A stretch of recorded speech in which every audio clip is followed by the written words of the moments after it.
India Legal presents Courts Roundup.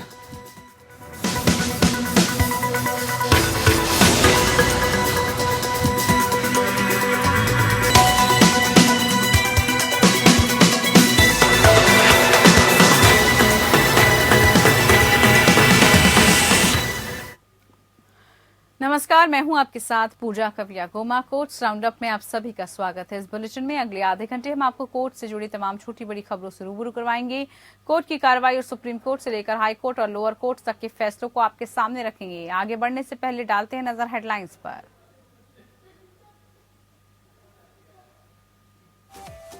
विवादास्पद धर्म संसद पर सीजीआई को 76 सुप्रीम कोर्ट के वकीलों ने लिखा पत्र, कहा नरसंहार का आह्वान है गंभीर खतरा, नफरती भाषणों पर स्वतः संज्ञान लेने का अनुरोध। बॉम्बे हाईकोर्ट के औरंगाबाद बेंच ने कहा बिना सहमति किसी महिला को छूना है अपराध, ट्रायल कोर्ट के आरोपी की 1 साल की सजा को रखा बरकरार। देश के पहले राष्ट्रपति डॉक्टर राजेंद्र प्रसाद के स्मारकों की बदहाली पर पटना हाईकोर्ट ने केंद्र और बिहार सरकार से किया जवाब तलब, निरीक्षण का दिया निर्देश। वकीलों के खिलाफ अवमानना कार्रवाई पर इलाहाबाद हाईकोर्ट ने जताई चिंता, कहा वकीलों का गलत आचरण जनता का विश्वास करता है कम।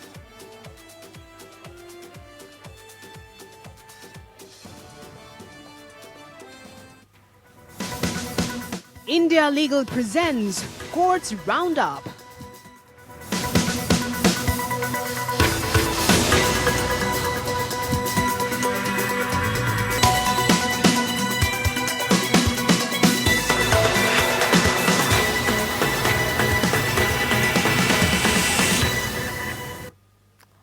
उत्तराखंड के हरिद्वार और दिल्ली में धर्म संसद के दौरान दिए गए भड़काऊ भाषण पर विवाद बढ़ता जा रहा है। सुप्रीम कोर्ट के 76 वकीलों ने प्रधान न्यायाधीश एनवी रमन्ना को चिट्ठी लिखकर इससे मामले पर स्वतः संज्ञान लेने की अपील की। हरिद्वार में 3 दिन चली धर्म संसद 20 दिसंबर को खत्म हुई थी। चिट्ठी में कहा गया कि भाषणों में खुलेआम एक दूसरे समुदायों की हत्या के आह्वान किया गया है। चिट्ठी लिखने वाले वकीलों में कांग्रेस नेता सलमान खुर्शीद, दुष्यंत दवे, प्रशांत भूषण, वृंदा ग्रोवर के नाम भी शामिल हैं। चिट्ठी में कहा गया कि धर्म संसद में न केवल नफरती भाषण दिए गए हैं बल्कि एक समुदाय के खिलाफ खुलकर नरसंहार का आह्वान किया गया है। इस तरह के बयान भारत की एकता और अखंडता के लिए तो खतरा है ही, साथ ही मुस्लिमों की जिंदगी के लिए भी खतरा है। डराने वाली स्थिति है। 17 से 19 दिसंबर तक हरिद्वार में 3 दिवसीय धर्म संसद का आयोजन किया गया था, जहां मुस्लिम समुदाय को निशाना बनाने वाले नफरत भरे भाषणों की एक पूरी फहरिस्त देखी गई।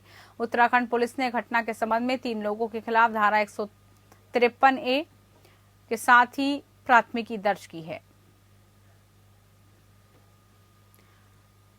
तो इधर कोविड-19 के ओमिक्रॉन वेरिएंट के बढ़ते मामलों के मद्देनजर एक वकील ने चुनाव आयोग को आगामी चुनावों के दौरान कोविड-19 प्रोटोकॉल के व्यवहारिक प्रवर्तन और पालन के लिए सख्त दिशा निर्देश, नीतियां और निर्देश जारी करने के लिए सुप्रीम कोर्ट का दरवाजा खटखटाया। डिजिटल प्लेटफॉर्म के माध्यम से प्रचार गतिविधियों का संचालन करने के लिए राजनीतिक दलों को निर्देश देने और आदेश करने के लिए निर्देश की मांग की गई है। इस साल की शुरुआत में दायर एक जनहित याचिका में अधिवक्ता विशाल तिवारी द्वारा दायर एक आवेदन के माध्यम से दिशा निर्देश मांगे गए हैं और चुनाव और कुंभ मेला जैसे आयोजनों के दौरान सख्त कोविड-19 दिशा निर्देशों का पालन करने की मांग की गई है। देश के 5 राज्यों गोवा, मणिपुर, पंजाब, उत्तर प्रदेश और उत्तराखंड के संबंध में याचिका दायर की गई है, जिसमें कहा गया है कि राज्यों ने फरवरी-मार्च 2022 में चुनाव होने हैं और इस दौरान बड़े पैमाने पर सार्वजनिक प्रचार और प्रसार गतिविधियों का आयोजन होना है। आवेदक के अनुसार हाल ही में ओमिक्रॉन का बढ़ना इसे एक बड़ी चिंता का विषय बनाता है और ये सुनिश्चित करने के लिए अधिक जिम्मेदारी की मांग करता है कि आगामी चुनाव, वर्तमान प्रचार और सार्वजनिक भागीदारी से कोविड-19 की स्थिति में वृद्धि न हो। आवेदक ने तर्क दिया कि आगामी चुनावों के साथ साथ वर्तमान प्रचार अभियान, जुलूस, सार्वजनिक समारोह के राज्य के सार्वजनिक स्वास्थ्य संबंधित कर्तव्यों के तहत प्रतिबंधित करने की आवश्यकता है, जो संविधान के अनुच्छेद 21 का एक अभिन्न अंग है। आवेदक के अनुसार देश अभी तक 2021 में कोविड-19 की दूसरी लहर के कारण उत्पन्न चिकित्सा आपातकाल से उभर नहीं पाया। स्वास्थ्य का बुनियादी ढांचा पूरी तरह से ध्वस्त हो गया है और इसलिए देश इस वायरस की एक और विनाशकारी लहर से निपटने के लिए तैयार नहीं है और इसलिए ऐसे नियंत्रित करने की जरूरत है। सुप्रीम कोर्ट में सभी NHBS अस्पतालों में रोगी पर डॉक्टर और नर्स के अनुपात सुनिश्चित करने के लिए एक नई राष्ट्रीय मान्यता नीति तैयार करने की मांग को लेकर एक याचिका दायर की गई। याचिका में भारतीय गुणवत्ता परिषद और अस्पतालों और स्वास्थ्य सेवा प्रदाताओं के लिए राष्ट्रीय प्रत्यापन बोर्ड के अस्पतालों को मान्यता देने के पहले दस्तावेजों की जांच करने के लिए निर्देश देने की मांग की गई। याचिका इंडियन प्रोफेशनल नर्सेज एसोसिएशन द्वारा दायर की गई। याचिका advocate on record Dheeraj Philip Abraham के माध्यम से दायर की गई। याचिका में कहा गया कि याचिका दायर करने का अधिकार याचिकाकर्ता संगठन द्वारा दायर RTI आवेदनों के प्रतिवादियों से जवाब लेना है। याचिका में प्रस्तुत किया गया कि भारतीय गुणवत्ता परिषद ने कहा है कि उनके पास कोई मानदंड नहीं है जो डॉक्टर और नर्स से एक रोगी पर अनुपात को निर्दिष्ट करता हो। साथ ही सुरक्षा और रोगी की संतुष्टि के लिए नर्सिंग देखभाल, रोगी की गुणवत्ता की निगरानी के लिए कोई अध्ययन या सर्वेक्षण नहीं किया गया। इस पृष्ठभूमि में याचिका में कहा गया है कि रोगी की देखभाल, सुरक्षा और संतुष्टि की गुणवत्ता की निगरानी के लिए एक समिति गठित करने की आवश्यकता है। इसमें रोगी से डॉक्टर और नर्स के अनुपालन का आकलन करना शामिल रहेगा। याचिका में कहा गया कि यहाँ पर उल्लेख करना उचित है कि याचिकाकर्ता उन दस्तावेजों को इकट्ठा करने में सक्षम नहीं है जो ये प्रकट करते हैं कि प्रतिवादी नंबर 1 और नंबर 2 द्वारा मान्यता प्राप्त अस्पतालों द्वारा सर्वोच्चतम रोगी नर्स अनुपात का पालन नहीं किया जाता। कहा जाता है कि वो आंतरिक दस्तावेज हैं।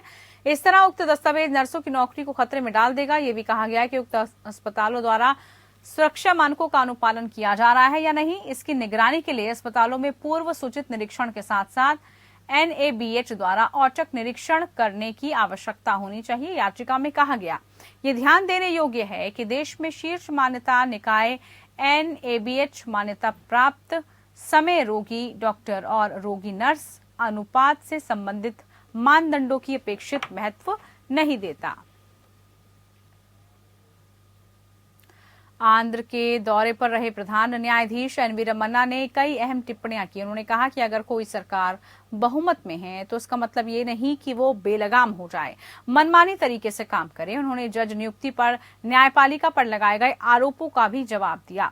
आंध्र दौरे के दौरान जब वो अपने पैतृक गांव गए तो उन्हें गांव वालों ने बैलगाड़ी में बिठाकर स्वागत किया।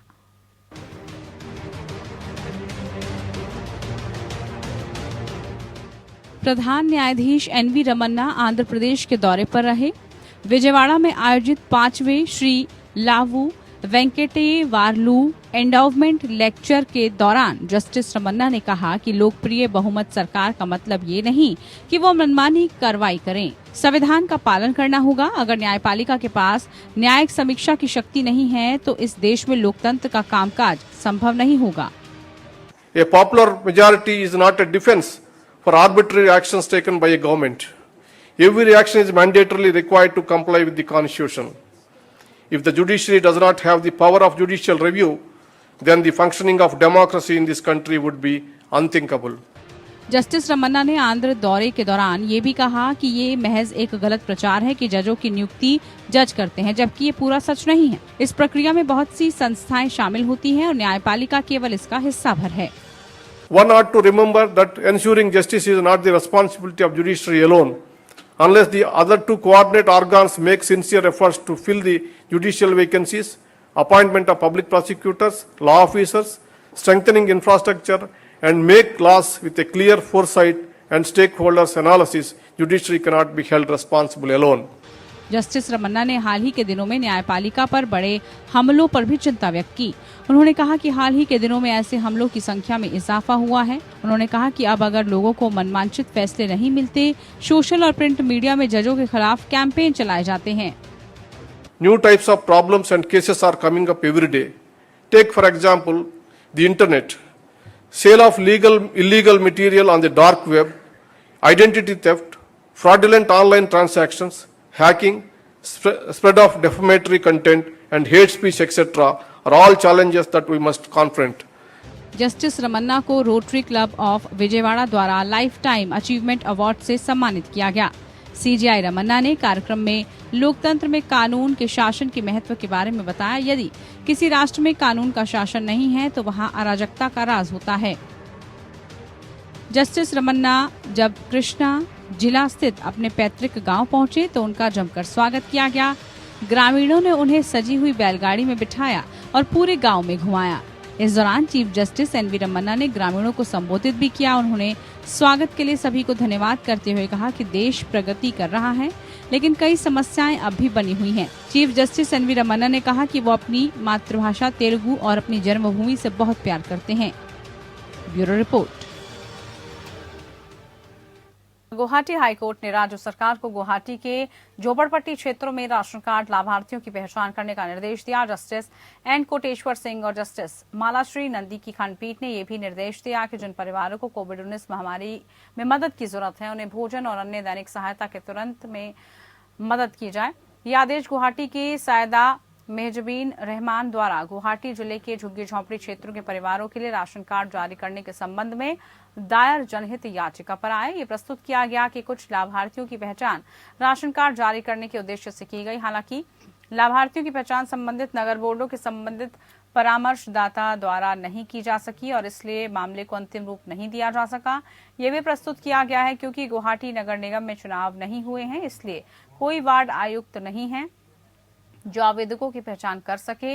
इसे देखते हुए न्यायालय ने निर्देश दिया कि अस्थायी व्यवस्था के रूप में उपायुक्त कामरूप के कार्यालय से संबंध खाद्य एवं नागरिक आपूर्ति निरीक्षक या ऐसे किसी सक्षम प्राधिकारी की पहचान इस प्रायोजन के लिए वार्ड आयुक्त की अनुपस्थिति में की जाए। ऐसे परिवारों को भोजन और अन्य दिन प्रतिदिन सहायता प्रदान करने के लिए इसी तरह के निर्देश जारी किए गए जिन्हें पहले पैरालीगल स्वयंसेवकों द्वारा पहचाना गया हो और जो इस तरह के लाभ के अनुदान के लिए शर्तों को पूरा करता हो जो कोविड-19 से प्रभावित है।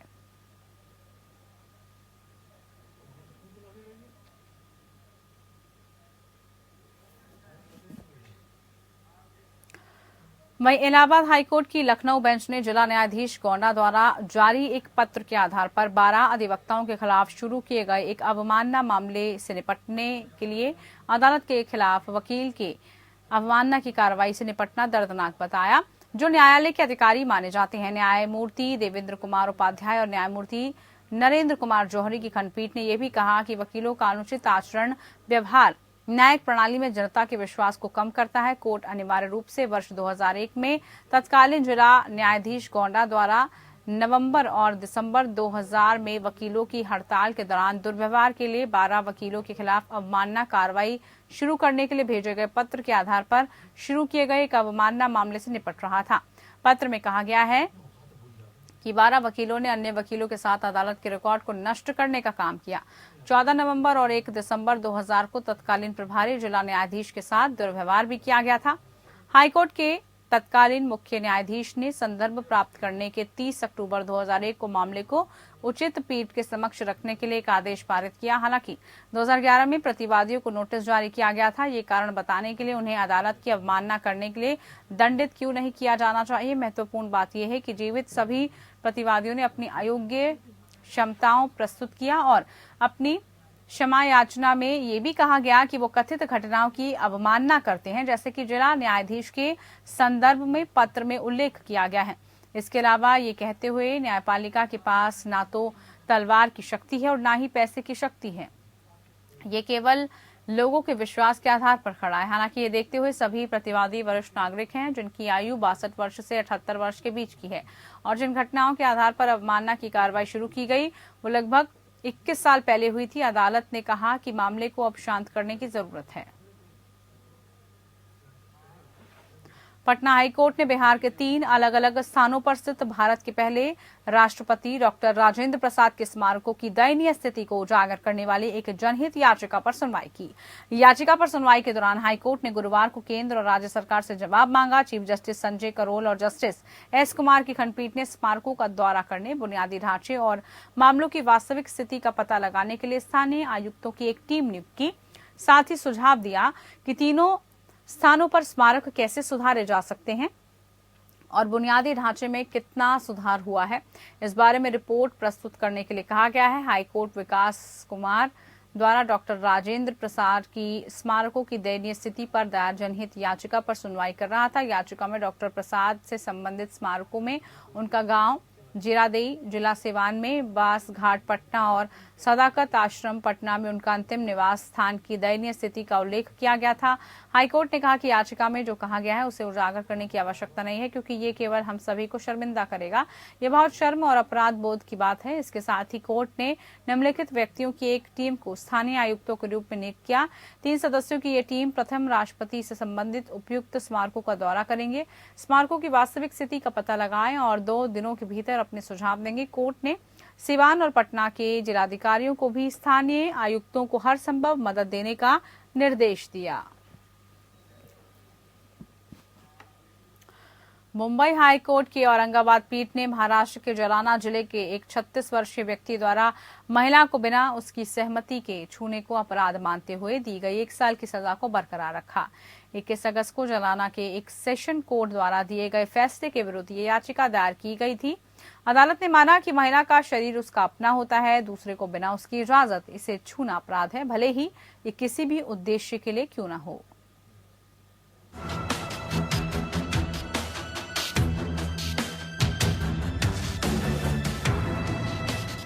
बॉम्बे हाईकोर्ट की औरंगाबाद बेंच ने एक मामले पर सुनवाई करते हुए कहा कि किसी व्यक्ति की तरफ से महिला के शरीर के किसी भी हिस्से को उसकी सहमति के बिना छूना उसकी शीलता का उल्लंघन है। न्यायमूर्ति मुकुंद जी सेवलीकर की एकल न्यायाधीश पीठ 36 वर्षीय जालना निवासी उस शख्स की याचिका पर सुनवाई कर रही थी जिसे पीड़ित की लज्जाए या शीलभंग करने के लिए सत्र अदालत ने दोषी करार दिया था। न्यायाधीश ने दोषी परमेश्वर ढगे के जालना सेशन कोर्ट के फैसले के खिलाफ दायर की गई याचिका पर अपना फैसला सुनाया और याचिका खारिज कर दी। पीड़ित महिला ने पुलिस को बताया कि उसके पति घर पर नहीं थे, वो अपनी दादी सास के साथ घर में अकेली थी। उसी रात 8 बजे आरोपी महिला के घर आया और उससे पूछा कि उसके पति घर कब आएंगे। बदले में महिला ने ठगे को जानकारी देते हुए बताया कि आज रात उसके पति घर नहीं आएंगे।